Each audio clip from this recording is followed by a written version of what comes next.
Bonjour à tous, j'espère que vous allez bien. Alors aujourd'hui je reviens pour une vidéo un petit peu crash test puisque j'ai commandé cette petite chose. Alors je pense que vous avez dû en voir pas mal en ce moment sur YouTube des revues avec cet outil là.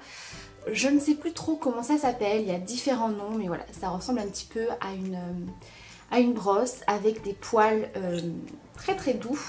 Et c'est censé vous aider à appliquer votre fond de teint, votre anti-cerne, enfin voilà, tous les produits que vous pouvez appliquer sur votre visage, mais voilà, principalement pour le fond de teint. Alors ce genre de truc ça coûte hyper cher, si vous achetez évidemment des marques assez connues. Je sais qu'il y en a un chez MAC, vous en avez également un qui est très connu, alors je sais plus du tout quelle marque c'est, mais il est autour des 80 €. Donc autant vous dire que moi j'avais absolument pas envie de foutre 80 € dans un truc comme ça. Donc j'ai tout simplement acheté sur un site asiatique, vous pouvez en trouver vraiment assez facilement, que ce soit sur eBay, sur Amazon, enfin sur ce genre de site. Donc c'est parti, je vais appliquer mon fond de teint. Alors aujourd'hui je vais utiliser le Acne Foundation de chez ELF. Donc c'est un fond de teint qui est assez épais, donc on va voir. Peut-être que le résultat est différent suivant les textures, je ne sais pas.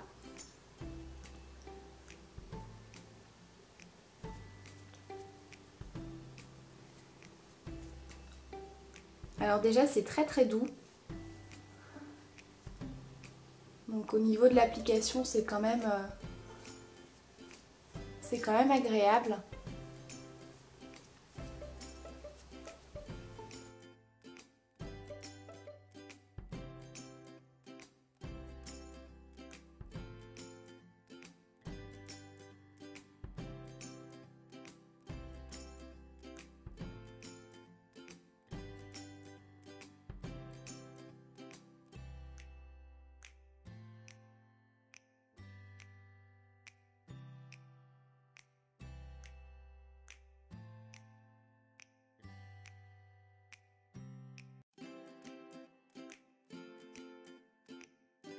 Alors ça fait quand même quelques petites traces, donc n'appuyez pas trop avec votre brosse. Au niveau de la diffusion du produit, c'est plutôt pas mal.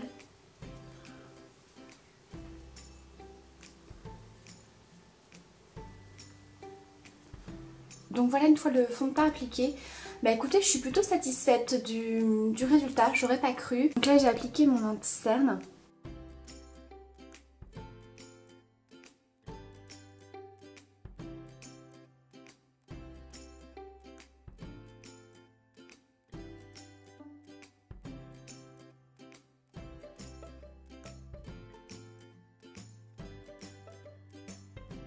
Alors par contre l'anti-cerne, je sais pas si c'est parce qu'il est épais.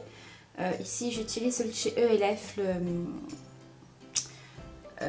l'anti-cerne haute définition. Je trouve que ça fait quand même pas mal de petites traces.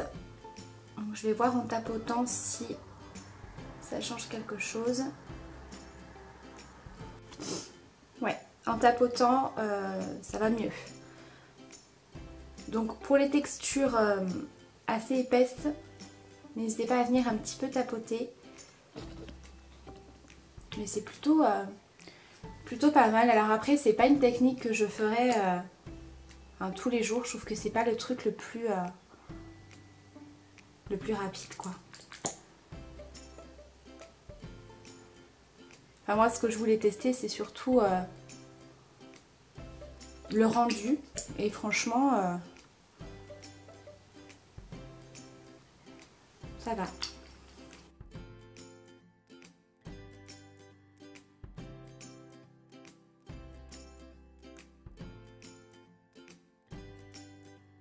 Je remets mes lunettes parce que sinon ça va être un petit peu compliqué. Donc je vais prendre ma poudre de contouring.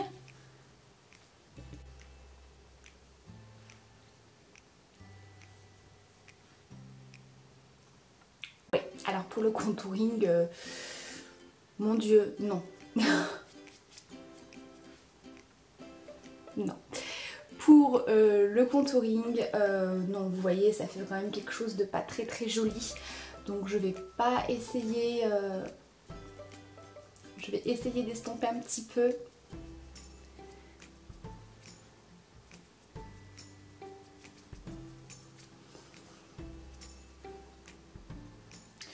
Quoique, attendez, je vous dis non, non, non, mais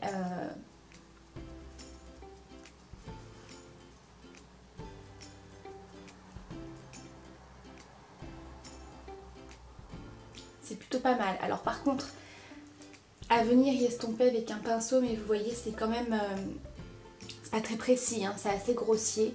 Donc je vais quand même venir estomper un petit peu.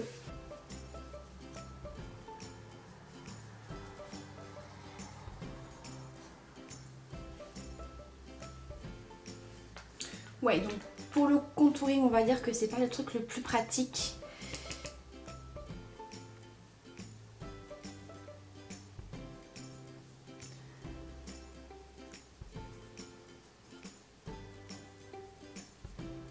Quoique là, j'ai l'impression que je l'ai mieux réussi. Ouais. Moi, je pense que c'est quand même un petit peu plus adapté pour les textures crème, vraiment pour tout ce qui est fond de teint, crème teintée, anti-cerne, correcteur, etc. Mais voilà, pour les textures poudre, un petit peu moins quand même, ouais. Ok, donc mon avis sur cette petite chose là, je suis assez mitigée. Donc je trouve que pour les textures crème, comme je vous ai dit, crème teintée, fond de teint, anti-cerne, etc. Pourquoi pas. Maintenant je trouve que les poils de celui-ci ne sont peut-être pas assez souples. Ils sont très très doux, c'est agréable. Mais je pense que c'est pas assez souple. J'ai quand même utilisé des textures assez crémeuses, assez épaisses. Donc à voir avec des textures un petit peu plus fluides. Attention de ne pas trop appuyer avec la brosse, sinon ça a tendance quand même à faire quelques traces. Donc venez bien tapoter, ça vient vraiment fondre le produit. Pour les textures poudre, voilà, je ne conseille pas trop, ça fait quelque chose de pas très très précis.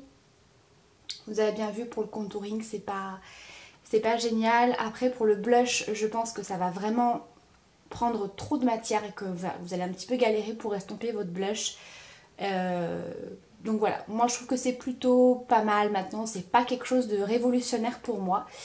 Donc voilà pour cette vidéo, j'espère que ça vous aura plu. Si jamais vous avez testé cette petite chose, n'hésitez pas à me dire ce que vous en avez pensé. Je vous embrasse très très fort et je vous dis à très bientôt pour la prochaine vidéo. Ciao!